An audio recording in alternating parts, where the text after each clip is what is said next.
kirim surat satu-satu Ke 14 negara itu. ke 14 negara. Dan kalau misalnya kita dengar pernyataan dari Pak Wamenlu, Pak Hava Sugroseno mengatakan itu kayak template, cuman negaranya siapa, terus kemudian berapa tarifnya, kan Ya. gitu. Kirimin satu-satu supaya seolah-olah bilateral, bukan multilateral lagi. Ya. Jadi bukan dunia melawan Amerika Serikat, tetapi dianggap satu-satu kan gitu.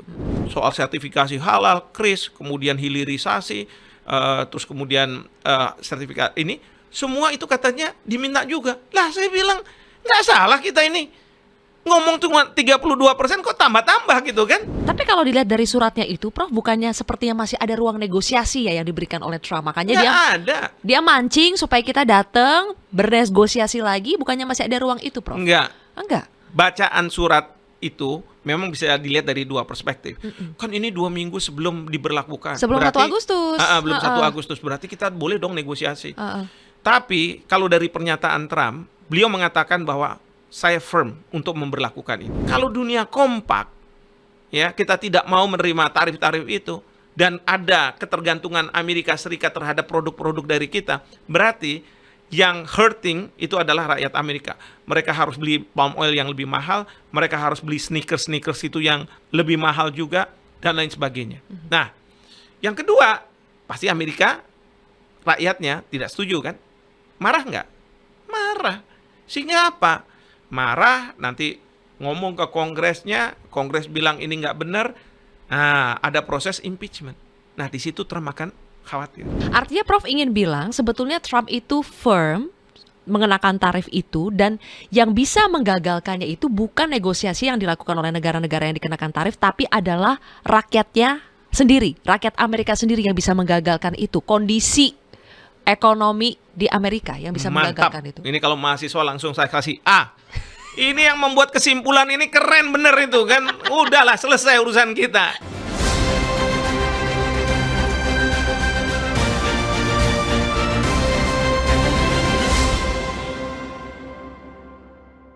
Halo teman-teman, ketemu lagi di podcast Si Paling Kontroversi. Setelah sekian minggu kita tidak mengudara. Muncul lagi karena sudah ada yang si paling tidak mau negosiasi di sini. Ada Prof Hikmahanto Juwana, guru besar hukum internasional dari Universitas Indonesia. Prof, apa kabar? Baik Sylvia, sehat ya? Sehat dong. Mantap. Ada yang tidak sehat sepertinya. Karena kita lagi berusaha menego Trump di sana ya. Oke. Sampai susah payah kayaknya. Betul. Kita langsung bahas nih Prof, karena Tapi saya bukan si kontroversi lo ya. apa? Kontroversi boleh, asal jangan si paling oposisi. Ada apa sih kok udah ngomongin oposisi? Ada apa Prof? Tapi Prof, ini kita julukin si paling menolak negosiasi. Ya. Anti negosiasi karena di saat upaya kita itu sedang berusaha untuk menegosiasi, sampai Menko Erlangga ya, Menko Perekonomian kita Erlangga Hartarto sedang berusaha untuk melobi DC, kantor dagang Amerika Serikat ya di Washington DC, jauh-jauh terbang ke sana. Prof Hik berteriak, gak usah nego. Ini kita lagi ngomongin tarif Trump ya, tarif impor yang dikenakan ke sejumlah negara. Indonesia ternyata setelah sekian lama nih kita menegosiasikan 3 bulan ya, sejak April itu kita tetap kena 32%, Prof. Tapi kenapa Prof bilang udahlah nggak usah negosiasi? Ya, jadi gini. Pertama kita harus pahami bahwa ide pengenaan tarif ini asalnya adalah dari Trump, presiden. Dan ini bukan yang masa Trump yang sekarang ya. Trump pertama kali jadi presiden sebelum Joe Biden.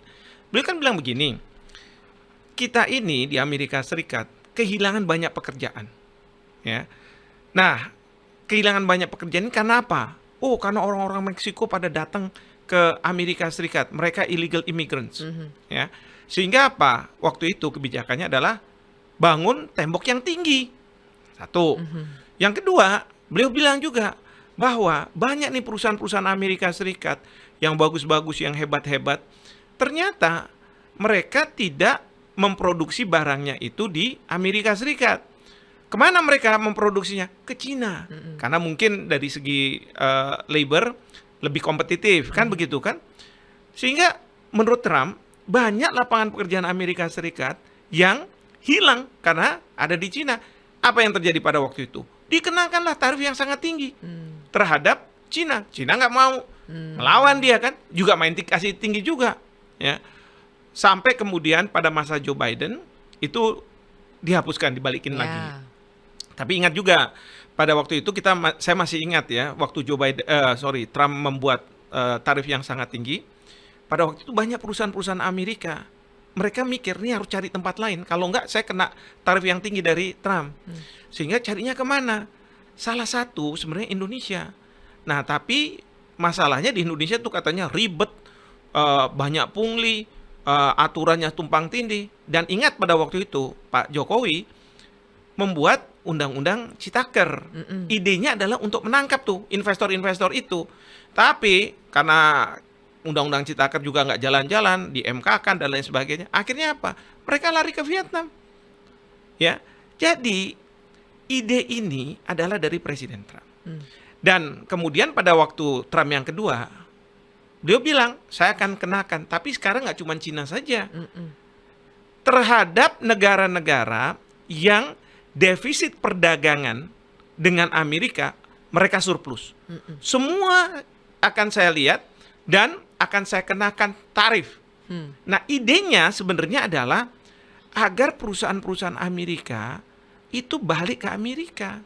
Jadi misalnya, saya lihat kok footwear, sepatu, kita kok ekspornya tinggi ya. Dalam hati saya ke Amerika nih, dalam hati saya perusahaan-perusahaan di Cibaduyut dan lain sebagainya itu yang keren-keren itu. Ternyata enggak. Ternyata perusahaan Amerika seperti Nike, dia punya mitra di Indonesia. Udah kamu buat, ya kan? Harganya kan lebih murah, cost of production-nya. Karena apa? Labor murah gitu. Lalu kemudian nanti tempelin Nike, kirim ke Amerika Serikat. Nanti di sana jualnya sampai $100-200. Sementara kalau misalnya ongkos production di sini, saya tahu tuh salah satunya ada perusahaan almarhum Pak Murdayapo dulu itu. Dia membuat sepatu Nike. Dia kemudian diperbolehkan juga, silahkan kalau kamu punya merek sendiri. Punya leak. Sama sepatunya.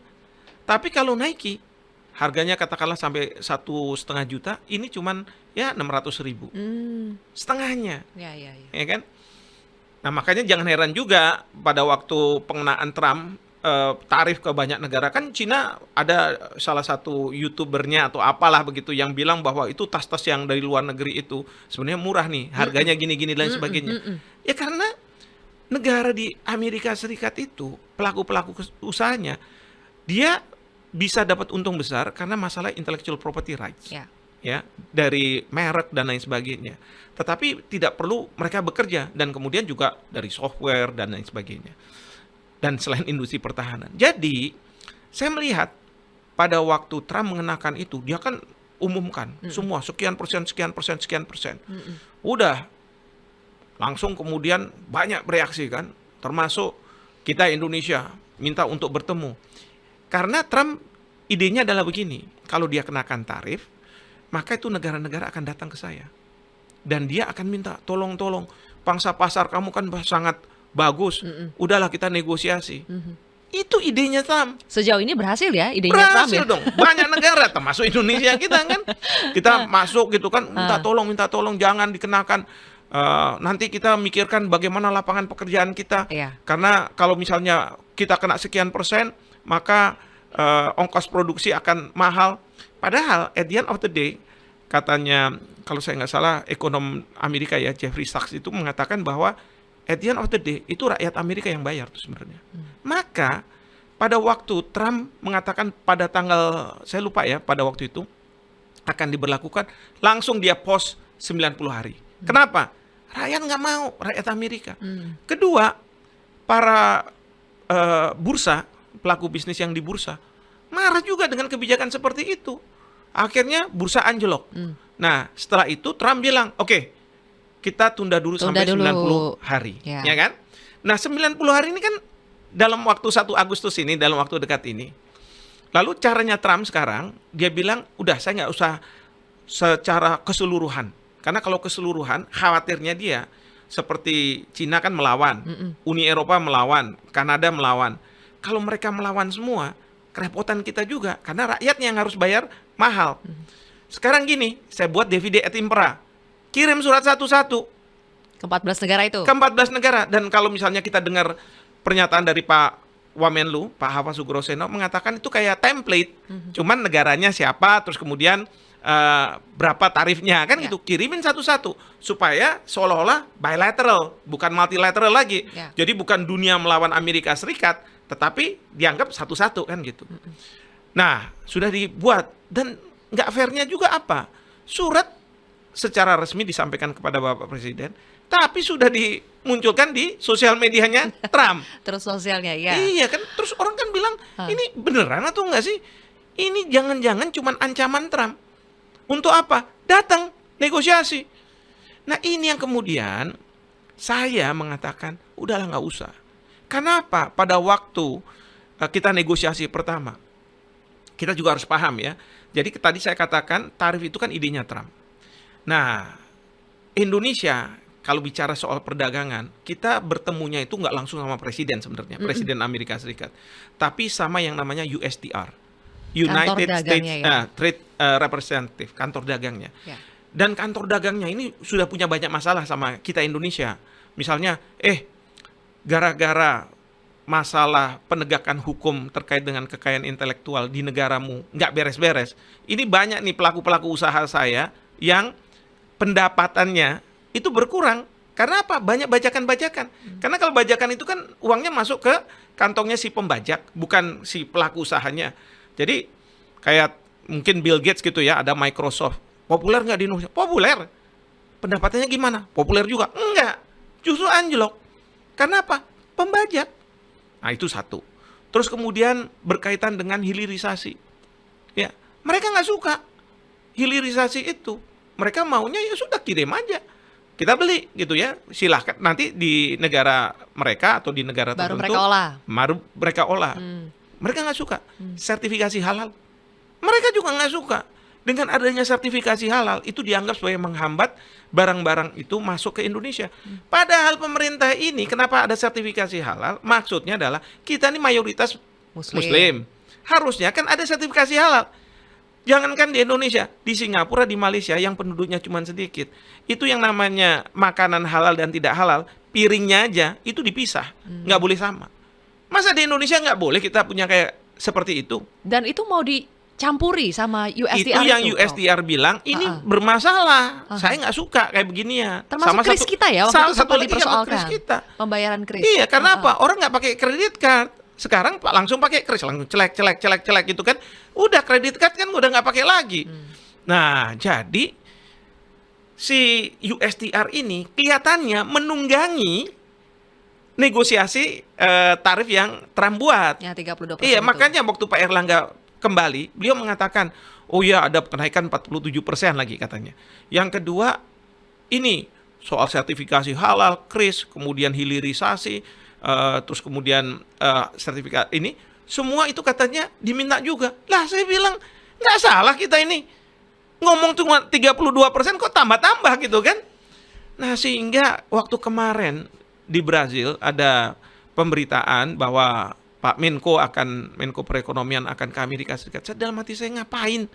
Kecuali kalau misalnya diterima sama Trump. Dan kalau diterima sama Trump kan nggak mungkin kalau Pak Menko. Harusnya Bapak Presiden.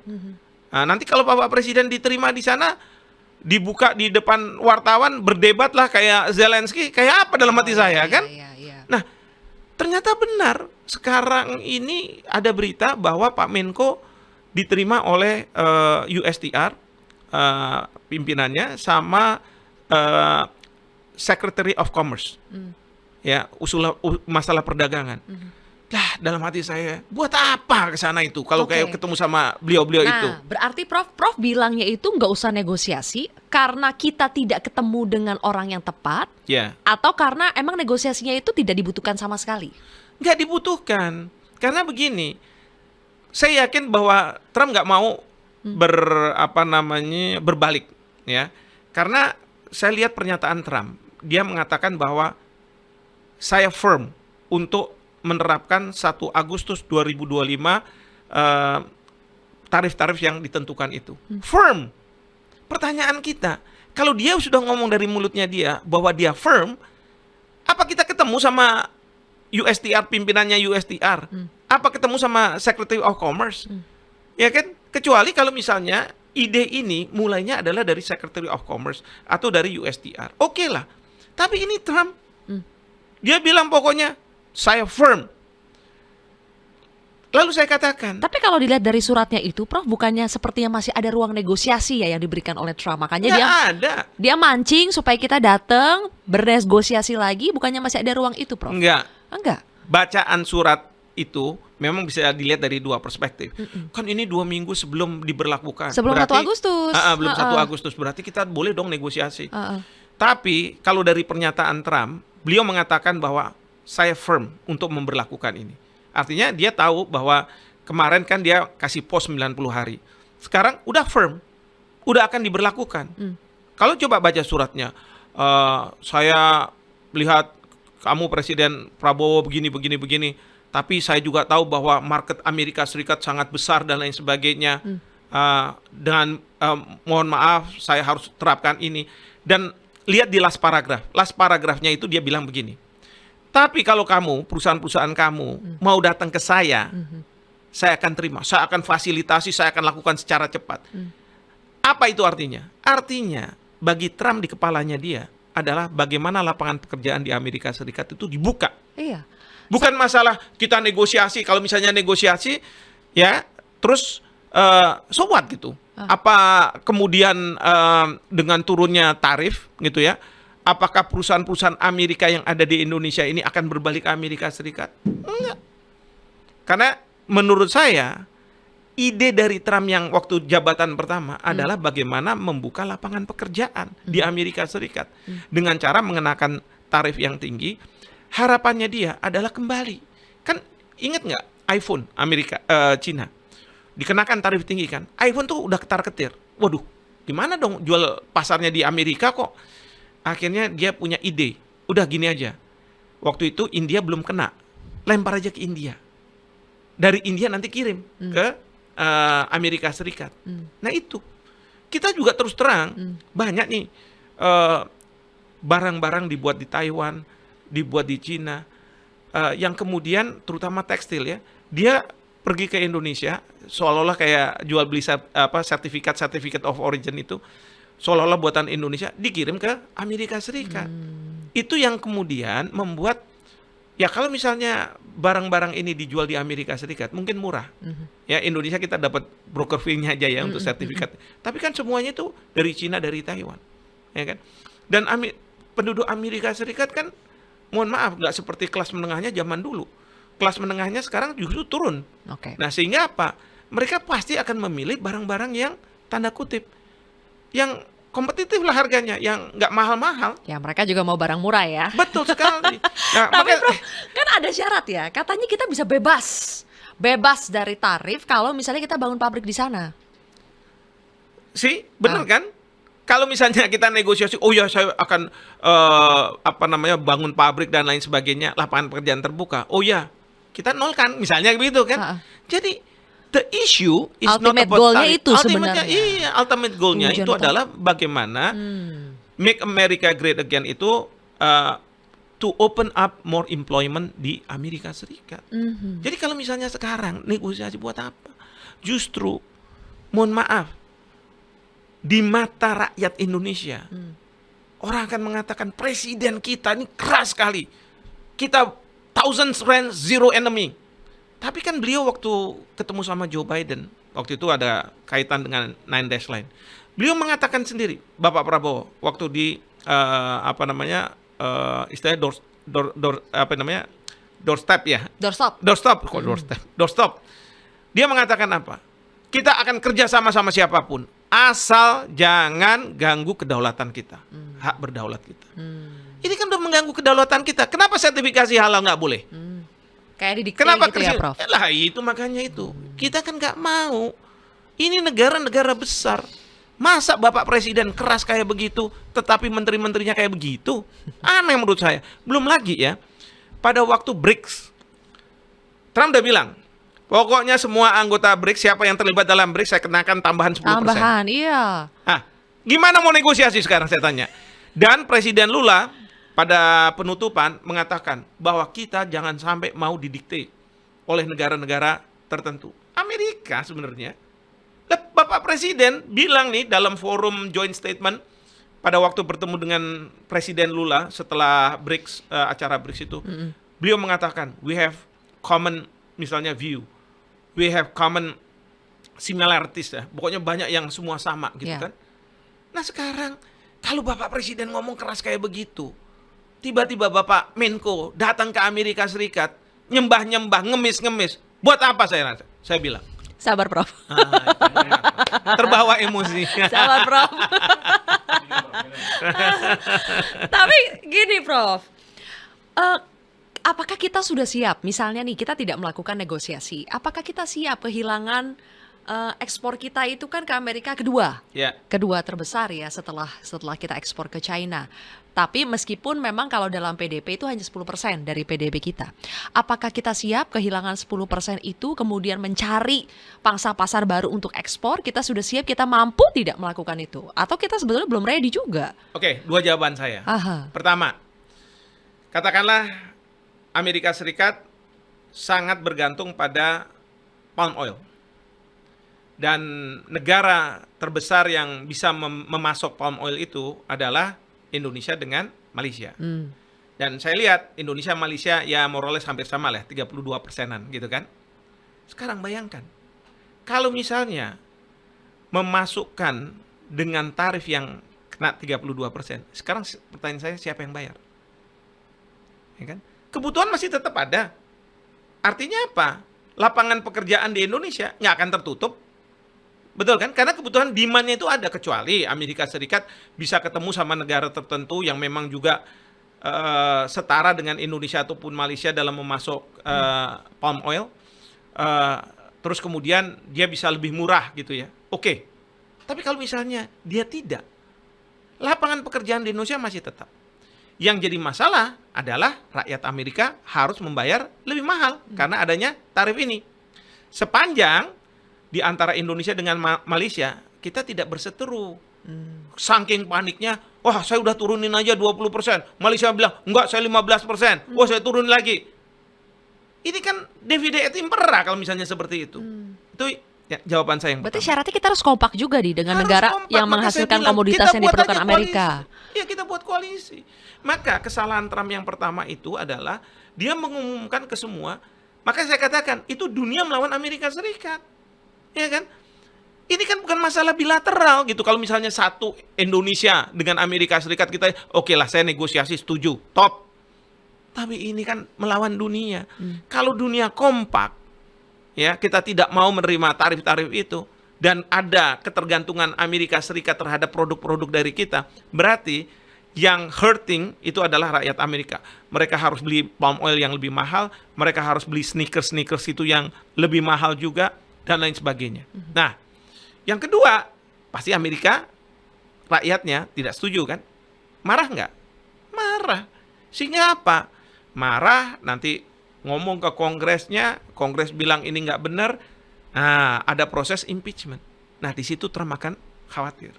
Maka saya katakan, sebelum tanggal 1 Agustus 2025, sebelum ayam berkokok, ada kemungkinan Trump akan mengubah kebijakannya. Karena apa?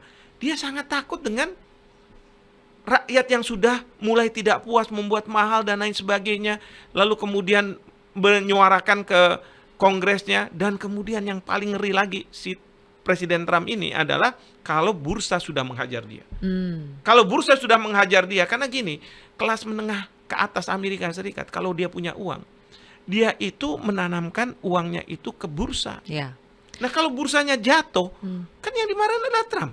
Artinya Prof ingin bilang sebetulnya Trump itu firm mengenakan tarif itu, dan yang bisa menggagalkannya itu bukan negosiasi yang dilakukan oleh negara-negara yang dikenakan tarif, tapi adalah rakyatnya sendiri, rakyat Amerika sendiri yang bisa menggagalkan itu. Kondisi ekonomi di Amerika yang bisa menggagalkan itu. Ini kalau mahasiswa langsung saya kasih A. Ini yang membuat kesimpulan ini keren bener itu kan. Udahlah selesai urusan kita. Itu. Karena kan sebenarnya Prof bilang Trump itu firm. Tapi dia juga takut dengan rakyatnya Takut sendiri, sendiri. gitu kan. Iya. Berarti apapun yang kita lakukan sebetulnya ya tidak akan sebanding dengan apa yang Betul. rakyat Amerika lakukan. Betul. gitu. Itu ide to make America great again itu adalah negara-negara itu harus datang ke Amerika Serikat. Mohon-mohon ngemis-ngemis, gitu kan? Tapi Amerika akan bilang saya nggak firm, gitu kan? Kita nggak bisa apa-apa kalau udah kayak begitu. Kecuali ya udah nanti dikenakan 32%, misalnya jalan. Nah, nanti kan kita bilang, waduh ya berat nih ya, nanti buruh kita. Datang, oke Bram, turunin, ya. Tapi menurut saya yang nggak diperhitungkan oleh Trump itu adalah at the end of the day adalah rakyat Amerika yang membayar tarif yang mahal itu. Dan mereka ini akan marah. Karena apa? Seperti saya katakan, kelas menengah di Amerika Serikat bukannya tambah gemuk gitu ya, tapi tambah mengecil. Nah, mereka tentu akan marah lah. Berarti dengan kondisi sekarang, Prof, sebetulnya keanggotaan kita di BRICS itu sudah tepat ya? Sangat tepat kalau menurut saya, ya kan? Apalagi kita sudah di dalam BRICS. Kenapa sih kok kemudian kita mau negosiasi? Ya, bukan kita mau melawan. Oh, kita tidak setuju dengan ide Bapak Presiden Thousand Friends Zero Enemy, bukan. Tapi kalau kita diserang, kalau kita diganggu kedaulatan kita, masa sih kita oh iya deh masih Thousand Friends Zero Enemy. Saya selalu bilang ya, politik luar negeri bebas aktif itu boleh diterjemahkan sebagai Thousand Friends Zero Enemy, tapi ada catatannya, ada komanya. Apa komanya? Kalau kedaulatan, hak berdaulatkan kita diganggu, lawan. Oke. Gitu. Oke. Coba kita lihat Vietnam ya, Prof ya. Bukan membandingkan, karena di luar sana kan sudah banyak narasi Vietnam bisa menego dapat tuh pengurangan dari sebelumnya sekian puluh jadi 20% sekarang. Apakah kita harus meniru langkah Vietnam? Vietnam itu kan sampai menolkan tarif masuk barang Amerika ke Vietnam gitu ya. Apa udah dienolkan, Vietnam masih kena 20%. Indonesia tentu kita tidak bisa menawarkan barang US masuk ke kita tuh 0%. Apa yang bisa kita lakukan, Prof? Kita meniru Vietnam atau udahlah sama sekali mengambil jalur yang berbeda dari Vietnam? Ya, ini kan how low can you go, ya kan? How low can you go? Kalau Vietnam bisa sampai 0%, barang masuk tetap kena 20%. Sementara kita sudah oke deh, kita nanti beli minyak dari Amerika, beli gandum dari Amerika. Impor kita dari Amerika kita banyakin. Kita banyakin. Biar nggak defisit lagi Amerika. Biar nggak defisit lagi, kan gitu. Tapi kan Amerika bilang, tapi itu hitungan saya belum nyampe nih, belum terkompensate kalau misalnya perusahaan-perusahaan saya balik ke Amerika Serikat, buka lapangan pekerjaan di Amerika Serikat. Nah, kalau Vietnam, sekali lagi ya, saya melihat kan karena dulu Pak Jokowi bilang, wah ini ada kemungkinan nih perusahaan-perusahaan Cina. Maksudnya bukan perusahaan Cina sih sebenarnya, perusahaan-perusahaan Amerika yang berinvestasi di Cina. Itu yang keluar dari Cina karena ada perang tarif pada waktu itu dengan Amerika Serikat. Maka kita mau menangkap itu. Tapi ternyata yang nangkap adalah Vietnam. Ya, dengan kondisi politik mereka di sana dan sebagainya, mungkin kayak masa-masa Orde Baru lah begitu ya. Akhirnya mereka datang ke sana. Sehingga apa? Vietnam itu merasa bahwa kalau saya nggak very low gitu ya, maka yang dia khawatirkan pelaku-pelaku usaha Amerika Serikat yang di Vietnam akan lari ke tempat negara lain. Dan itu yang membuat lapangan pekerjaan di Vietnam akan mengecil. Nah kan gitu. Nah tapi kan seharusnya Vietnam nggak usah bilang how low can you go terus kemudian saya nolkan gitu. Harusnya ya, kalau menurut saya, kita kerjasama di lingkungan ASEAN. Sekarang Malaysia sebagai ketua ASEAN, harusnya kumpulin. Gimana nih perspektif kita terhadap apa yang dilakukan oleh Trump ini. Seperti Uni Eropa, kalau Uni Eropa kan sudah ada lebih kuat lah ya, pemerintah tanda kutip pusatnya itu. Jadi mereka lawan, ya sudah. Mereka bilang, ya sudah, kita lawan. Lawan juga, pokoknya kita nggak mau nego. Ya, bentuk perlawanan itu nggak perlu kayak Cina yang kemudian naikkan lagi lebih tinggi. Tapi bentuk perlawanan udah itu sampai tembus 100 lebih. 100 lebih. Tapi sekarang Cina jadi cuma kena 10%. Iya, nego-nego. Karena apa? Ternyata Cina juga pintar juga, dia bilang. Kamu jangan kira ya bahwa kita membutuhkan pangsa pasar kamu. Kamu juga membutuhkan saya. Ya. Misalnya peralatan-peralatan yang canggih dan lain sebagainya, ya banyak dibeli oleh Cina dari Amerika Serikat. Belum lagi utang-utang Amerika Serikat, surat utangnya itu dibeli oleh Cina. Jadi Cina bilang, kamu mau ambruk, ayo sekalian aja. Ya kan? Itu yang membuat Trump jadi takut. Ya Cina kan punya amunisi yang besar, Prof. Besar. Kalau Memang kita kita nggak punya. Tapi maka saya katakan melawan Trump itu ada dua. Kayak Cina melawan keras gitu ya, atau kita melawan dengan ya sudah mau apa lagi. Tapi nggak usah nego. Kalau misalnya kita nego kan berarti kita nggak mau melawan. Kalau misalnya kita negosiasi itu kalau misalnya equal footing, kita tuh sejajar. Tapi kalau misalnya kita mau datang ke sana, terus kemudian, kamu sekarang Indonesia datang, minta ini ya, minta ini, listnya ditambah lagi, itu sih sama saja namanya, mengganggu kedaulatan kita, mengintervensi kedaulatan kita.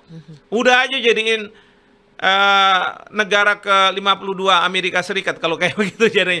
Iya dong, kalau misalnya kayak begitu, mana muka kita nih tegak lurus gitu. Bapak Presiden itu udah keras ngomong kayak begini.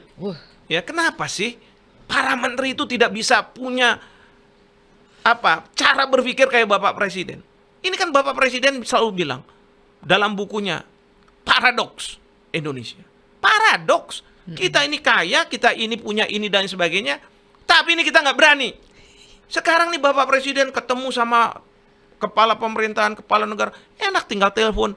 Kemarin ketemu sama Presiden Lula dengan mengatakan, ayo saya undang ya bulan Oktober, kita sama-sama merayakan hari ulang tahun kita. Oke. Ya kan, dan ditanggapi gitu ya. Coba sampai level kayak begitu.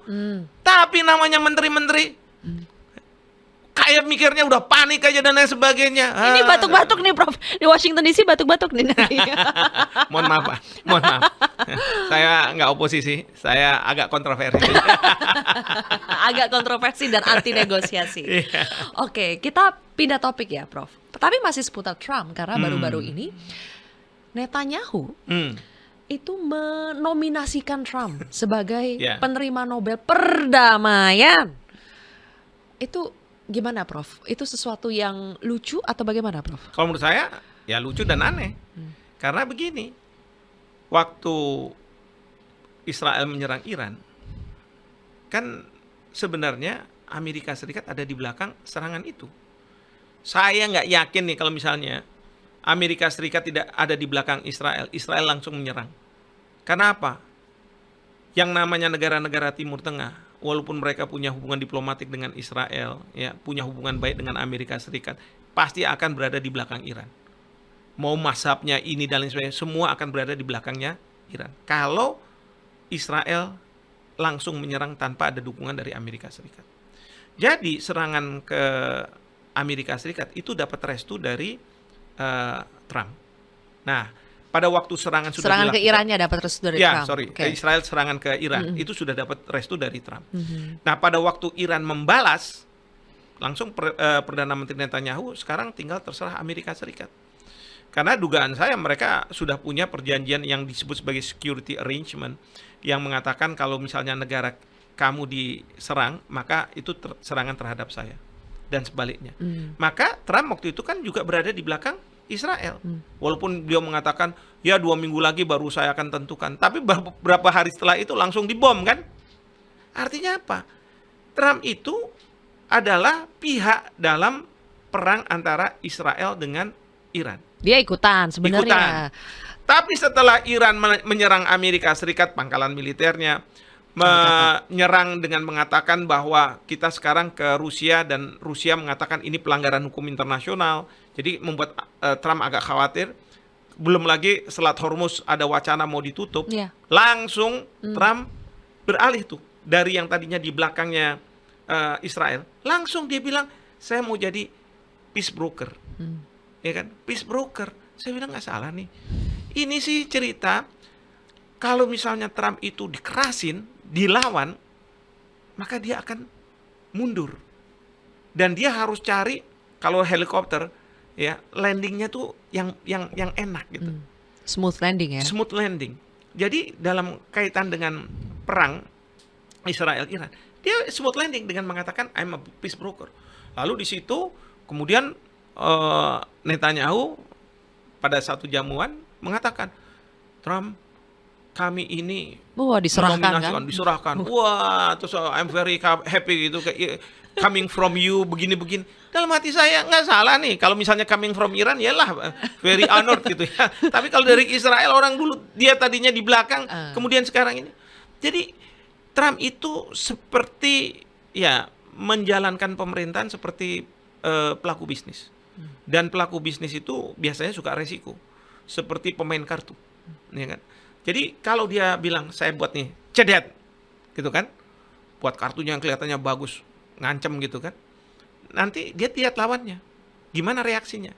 Kalau lawannya nyerah, padahal kartunya jelek nih di belakang ini kan, dia akan bilang tapi kalau misalnya lawan yang lawan, nah dia harus cari posisi, stop dulu ya main kartunya, nanti kita tunda dulu misalnya. Itu yang terjadi tuh. Fenomena ini yang saya teliti, yang saya observasi terhadap Trump. Jadi dia bisa keras di pertama gitu ya. Tapi kalau misalnya dia ngerasa bahwa wah, saya dilawan, agak mundur dia. Agak mundur. Cari posisi yang kira-kira bisa menyelamatkan dia seperti apa. Tapi kemudian mengambil posisi sebagai peacemaker tadi. Peacemaker. Atau dengan Cina, oke, Cina kita buat 10% karena begini-begini. Udahlah, nggak usah diterusin. Kan yang ngomong pertama tuh Trump. Kalau Xi Jinping sih tetap aja, ya udah kamu. Belaga jadi peacemaker, kemudian diafirmasi, divalidasi oleh sahabatnya sendiri, bestinya dari Israel itu. Nah itu aneh nggak tuh kalau kayak begitu? Ya kan? Setahu saya kalau itu misalnya untuk menyelamatkan muka gak sih, Prof? Kalau menurut saya menyelamatkan muka. Setelah ternyata Iran melawan dengan begitu kerasnya, Iya. mereka kaget, kemudian menyelamatkan muka. Menyelamatkan muka. Dan kan khawatirannya perang dunia ketiga yang akan bisa dimulai. Karena Rusia udah bilang bahwa ini pelanggaran hukum internasional. Cina udah bilang ini pelanggaran hukum internasional. Ya kan? Jadi bagi Iran, saya nggak usah ngelawan habis-habisan ke Amerika Serikat. Tapi cukup dengan ada pernyataan dari Iran, dari Cina mengatakan bahwa ini pelanggaran hukum internasional. Oh udah. Itu membuat Trump agak mikir juga dia.